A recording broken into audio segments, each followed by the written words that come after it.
Hey everybody, I'm Max Aita, head coach of Team Juggernaut Weightlifting. I'm here to talk to you a little bit today about Alyssa Ritchey's training and technique work between the World Championships and her really awesome performance at the 2018 American Open Finals. So one thing that we worked on a lot with Alyssa, and that was kind of a problem for a long time that we didn't really have a great solution to, or at least I wasn't getting the job done entirely, was she had some technical errors in the snatch, some technical errors in the clean and jerk, and I was kind of solving them, I think, the wrong way. I was trying to go about like a brute force way almost, really trying to make her stronger and stronger and stronger and push her through these numbers and kind of break these plateaus with that. But that didn't really work until, I didn't really get anything out of that until we really changed everything in the program between Worlds and the AO Finals. So I kind of highlight what the technical errors I thought were in the snatch and the clean jerk. You can see them kind of manifest themselves. So this is 80 kilos at Worlds. And you can see it looks like a good snatch. Just looks like she lost balance. But if we kind of dive deeper into it, what really is happening here is that Alyssa had a tendency to do all of her snatches on the warm-ups and lightweights basically as power variations. And it wasn't that she was catching them super, super high, but she was kind of trying to resist the idea of dropping into the hole and catching them really, really solid at the bottom. So if you imagine that, you're catching most of your snatches in training halfway down, right around here with light weights, you're not really training yourself to absorb the force and really be comfortable in the bottom. And I saw this a lot, and we work on it, and it was kind of one of those things where it's like, hey, every week you're mentioning it, do this, do that, but it's not really solidifying because, if you're just not really consistent with it, not getting on people, it doesn't happen. So in Alyssa's case, what we really worked on in the snatch for her was really emphasizing the position she caught the bar in, getting comfortable staying in the bottom position of the snatch, working on catching that bar as deep as she needs to, because that'll give her familiarity with a heavy weight. And this lift really should have been a make for her. It's not too heavy. It wasn't even that bad a trajectory. It's just that she's so inconsistent. You can see here how she just rocks back to her heels and it's pretty much over. Didn't know how to adjust, didn't know the correction there that she could stick her hips up or kind of, sort her way out of it and obviously missed the lift. And that was unfortunate. So that was the biggest thing we worked on in the snatch exercise going into the American Open Finals. One of the primary exercises we used for Alyssa, and this is something she hasn't really done a lot because she used to have a problem moving her feet. They wouldn't move, but since we've kind of corrected that a lot, we used an exercise called a no feet snatch. So we had her set up with her feet in the position she'd receive the weight, and then really emphasize the turnover and the active use of her arms in the turnover. In addition to that, having her keep her feet on the ground really forced her to catch the bar in a better position. She didn't have the luxury of being aggressive with her feet and stopping it halfway.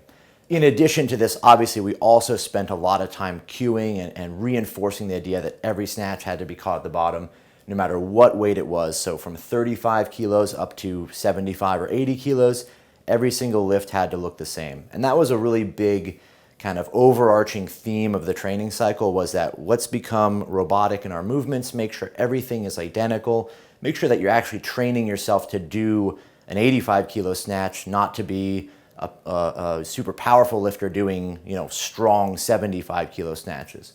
So the two things I really like about the no feet snatch and can also be done no hook is just that it makes you consistent. You're not going to do them well if you're moving around, if your feet are moving, if you're taking steps. You're going to notice it right away and you're going to fix those things. So she had never really done this exercise the way we had programmed it, and the best she could get up to was about 70 kilos for some singles.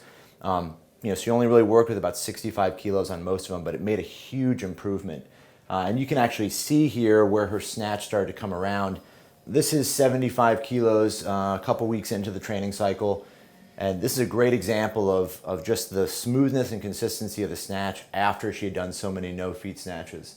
Just really solid. The lift's perfect. She catches at the bottom, but when she's at the bottom, she's not off balance. There's no wasted energy when she hits the bottom. She just kind of stops, rebounds, and stands right up. Really, really nice position at the bottom of the snatch. right there is super, super important. Knee is over the toe, hips are down below her. This is like textbook, just a great position for her. And that wouldn't have been possible, I don't think, had we not spent a lot of time on the no feet stuff and really reinforcing that. The other exercises we did were some block snatches. High block snatches are a really good exercise for her because she's a lot stronger from the high block, and it gives her a chance to develop that power and kind of overload them. So this is 80 kilos, and you can see here, same weight as she missed at Worlds, but even though she kind of rocked back on that one a little bit, she's really stable on these, really solid. Again, another great position at the bottom.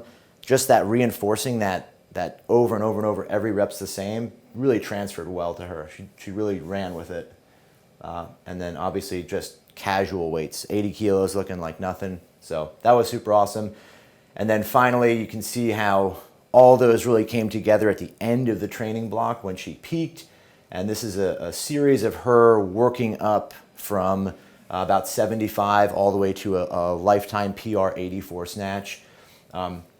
Really nice footwork, great bottom positions. You can just see that those catches are so rock solid, really consistent.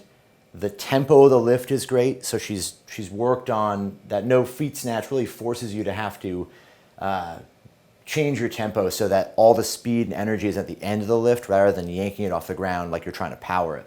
And that 84 was really solid. She even took a shot at 86, which to me is great because it showed that she was confident and she was ready for something big. Just a little bit unsure, I think. Next time though, for sure. Beautiful bottom positions, and that was like the biggest concern for us was focusing on that. Something else too to note is that she took jumps in that workout that were really big. She went from 75 to 80 kilos and then from 80 to 84. With no misses, and that was totally on her own. There was no pushing her to do that, which is, in my mind, when you get to the point where you're peaking well and your training is going well, you should feel ready for the weights you're taking. And being able to take 5 kilo jumps when your best snatch is 85 or 80 shows that you obviously are confident, but also feeling strong and feeling good. So that was a huge indicator to me that she was in great shape. So here's Alyssa's snatch at 80 in the meet. This is the same weight at Worlds just 5 weeks earlier.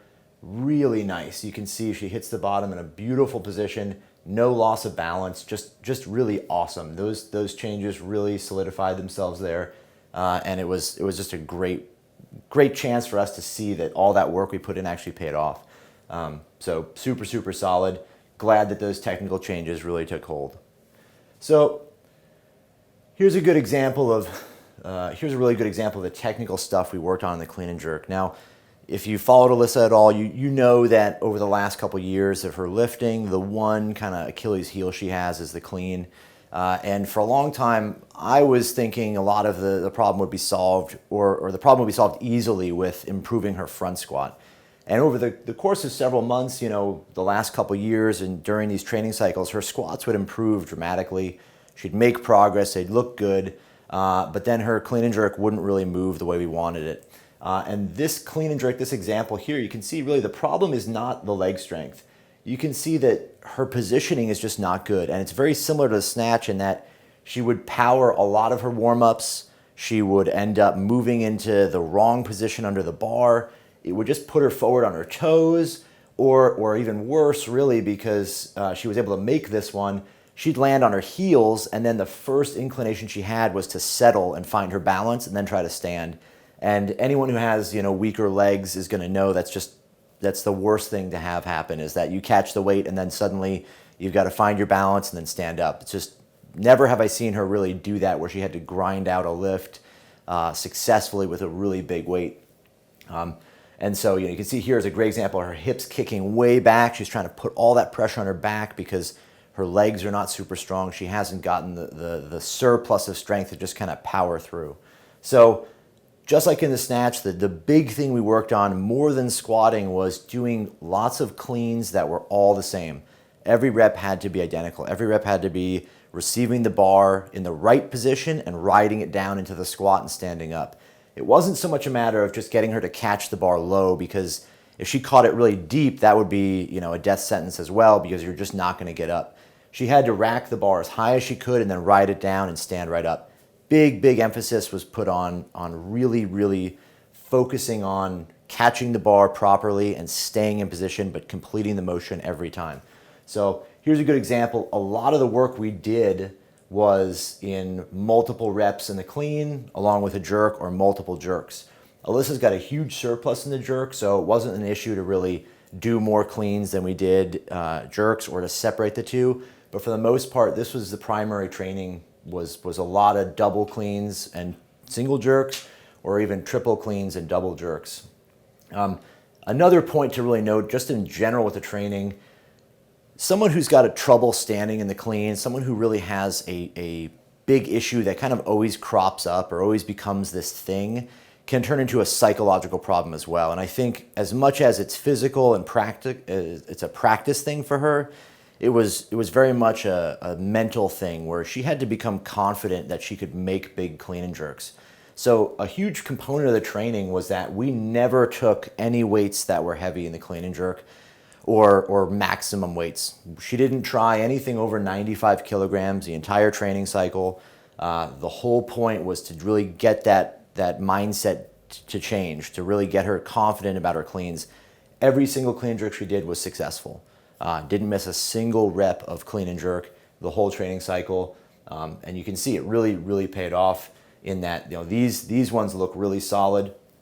You can see how, under fatigue, this is in the middle of the block. She's done hundreds of reps already, and she's able to maintain positions with 95. That's a great position in the clean. Her feet come out wider than they were at Worlds. She's receiving the bar in the position to stand up with a clean, which is probably a little bit different than you'd front squat. You aren't necessarily going to have your feet super wide like that in the front squat, just because you're probably going to lift a little more if your feet are closer. But we really reinforce that, popping her feet out to get into the right position, letting herself stay more upright, and then racking the bar the proper way. So she's got the bar on her shoulders before she actually squats down. So that was a huge change for her. And, it was, again, one of those things where it's every single day, every single rep, we really worked at it. This is a great example. This is the last clean and jerk she did prior to the meet. So this is on Monday before competing on Friday. She just worked up to 95 for 3 singles. This is the last one and the best one. You can see how much more strength she has, how much more control she has on this lift. Just super strong. Really good pull, great extension, and then the receiving position is just perfect. She racks it tight, bars on her shoulders before her hips actually get below parallel, which is perfect. That gives you all the chance in the world to keep your hips tight and use your legs to stand up. Catches it really solid and just powers right through it. So super lightweight for her now. Really good that she made those changes, and you can see it as a little bit of that fatigue starts to go away, just how light 95 kilos actually is. Very easy. And then obviously the jerk, when you have a 25 kilo surplus on it, not super hard. The only other thing we really did in her clean and jerk was work a little bit on positions. The one thing I really wanted to make sure was that she was confident in the jerk, because if we did make the big clean, I didn't know how she was going to react to having stood up with it, and then maybe her legs are tired, and so she would feel a little bit unsure. So something that I'm a believer in is that even if you're strong at something, you still need to work at it and practice it, obviously with less volume, less training, but you don't want to walk away from your strengths and get to the meet and then fix all your weaknesses, but now the one thing that you rely on isn't there. So we did do some work in the jerks, definitely not as much as we did in the clean, but even just that little bit of work, whenever Alyssa does a little bit of work in the jerk, it just comes around. So this is 120 kilos at 49. She probably weighed about 52 kilos here.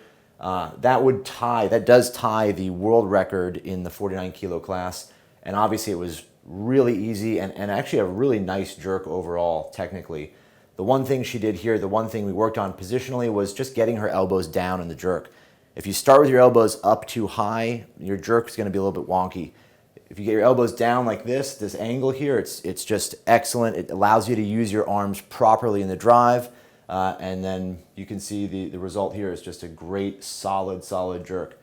dip position is great. Alyssa's an incredibly naturally good jerker in that I'm not sure exactly if she knows what she's thinking about when she does them, but she's just putting herself in excellent positions and has such a fantastic turnaround.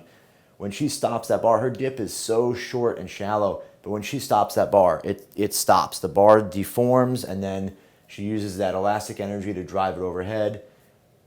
Fantastic position here, getting her head through. Just really, really solid. That's a textbook perfect jerk. And it's always nice when they're PRs and, you know, tie the world record at the same time. So let's hear from Alyssa herself on what she thought were some of the changes that we made in training and how they affected her. Every single training session from Worlds to American Open Finals was extremely successful. I've never had a better training cycle. I hit huge PRs like 84 in the snatch, and actually didn't do any like super crazy heavy clean and jerks, but I did do a lot of triples paired with double front squats, so like complexes, and then I would do super heavy jerks as well within those complexes. So I would do 3 cleans with 2 jerks or 3 cleans with 2 front squats, and that seemed to help and improve my confidence under heavy weight of the clean and jerk as well. I think the most successful exercises we did in training, there was a combination of 3, I think. Number 1, I worked a lot on getting all the way to the bottom of my lifts. So when I catch a snatch, I would catch it all the way in the bottom, like if I were to catch a huge, big personal best. It would force me all the way butt to grass. So I'd catch all light snatches, heavy snatches, just like that. And that helped me to learn the position and also learn how to use my legs more coming up out of that position versus my butt and my back doing all the work, and then something like the bar falls forward, etc. I think the second best thing in my training was all the stretching I did after and all the warming up I did before. I warmed up my glutes. I made sure they were always activated and ready. I warmed up my arms with the crossover symmetry. I thought that was amazing. I thought just my warm-ups were very elaborate and very good for the purpose of the training for that day. So I thought that was great. Also, the stretching helped keep everything intact for the whole week. So nothing was tight or felt irritated the next day. This is the best training cycle I've had with like nothing bothering me, and I didn't have to go get like my hamstrings worked on because they were bothering me, my quads or my knees. Everything felt really good and warm or loose every day of training. So the third thing I liked is working with my PT. We worked a lot on position work, and then he just did a lot of body work on me. And we also are going to start in the future working on a lot of activation work for my glutes, making sure everything's turned on properly when I'm lifting. He's gonna give me a lot of more warm-ups, and also making sure that my glutes are turned on because we had a problem with that before Worlds. And we definitely did not have any problems this training cycle before American Open Finals. So those are my 3 guys. When I had to double bounce out of 105, what went through my head? Just kidding. Nothing. I actually was sitting in the back waiting to take 105, and the only thing I thought about was I'm going to crush this weight because 103 was like nothing and it was so easy. So what's 2 more kilos on the bar? So I got up and I got some chalk, and as soon as I took my first step away from the chalk bucket, I thought, I'm making this lift and it's gonna be good. And that's the last thing that went through my head before I tightened up my wrist, I tightened up my belt and approached the bar. I looked out in the audience and I took one last whoa, scream that I do to prepare myself for a big weight that could potentially crush me, or I could potentially crush. So as soon as I caught that bar and I felt the double bounce, somehow normally I like, it just kills me, that double bounce does. And as soon as I feel that bar crush me like that, I'm like, oh shoot, like it's over, the lift's done. But this time I was like, this like is feeling really light. If I just push my knees forward and I stand this up, I'm definitely making this lift. So I did, I just got into the right position that Max always talks about. Don't push your hips back, because my hips, if you look at the video, my hips go back, and then I push my knees forward to get in that proper position to use my quads to stand the bar up. And I pushed like a mother trucker, my knees forward, and I pushed on that floor to push that bar right up. And I think like the point where it got in my head was where my elbows dropped and my back started rounding, and I thought, oh my gosh, this is gonna happen again. I am gonna stand this sucker up, or I'm gonna get to the half point and I'm gonna drop this bar. And I didn't think that. I was like, I'm standing this, I said the F word. I am standing this fricker up. And I pushed my elbows right up, and I said, I'm not going home unsatisfied. I'm going home satisfied. I am not gonna regret this. I traveled this far, this weight cut was hard, and my coach believes in me.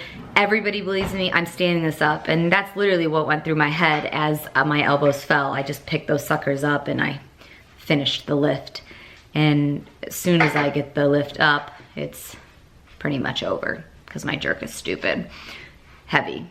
So that was awesome. How long did it take me to stop crying? Well, I told the story about my weight cut, and I think that gets me a lot more than the actual lift does, because if everybody were to see me in the back during a weight cut, they would probably think I was a poor, pathetic little soul, and I was never gonna perform on stage.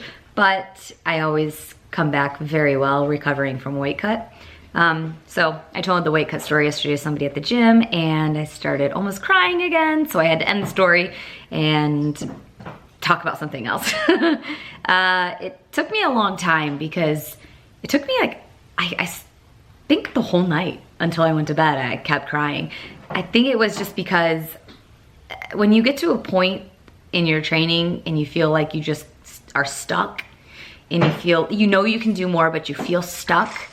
There's this point when you do hit a big number, like I hit 105, it's like a breakthrough, mentally and physically. It's like, I can do this. I am capable of this. Like, I got this.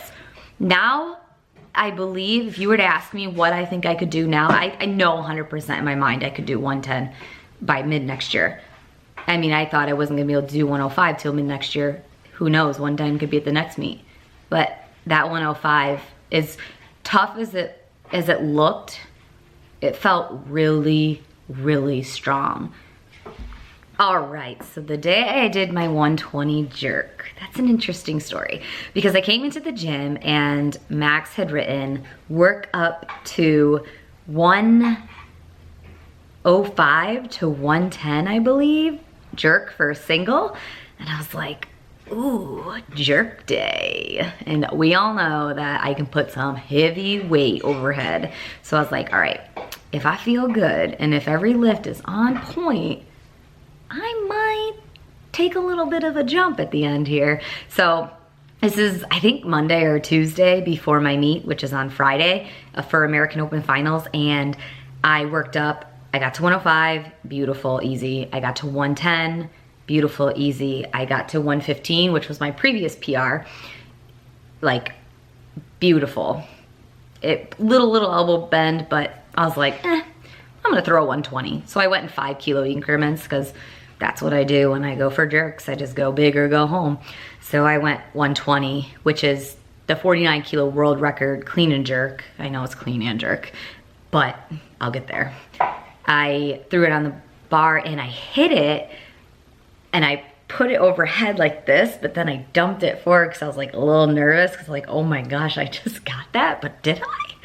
And I looked at my boyfriend and he was like, I was like, let's do it again. So we unloaded the weight, he thought I was crazy, and we put it back on the jerk blocks, and I attempted it again, and it was flawless. It was freaking perfect, and I was so ecstatic, because I was like, holy cow, if I can put this over my head, I was like, all I have to do is start working on my front squats more, because I think my front squats are not even close to my jerk even.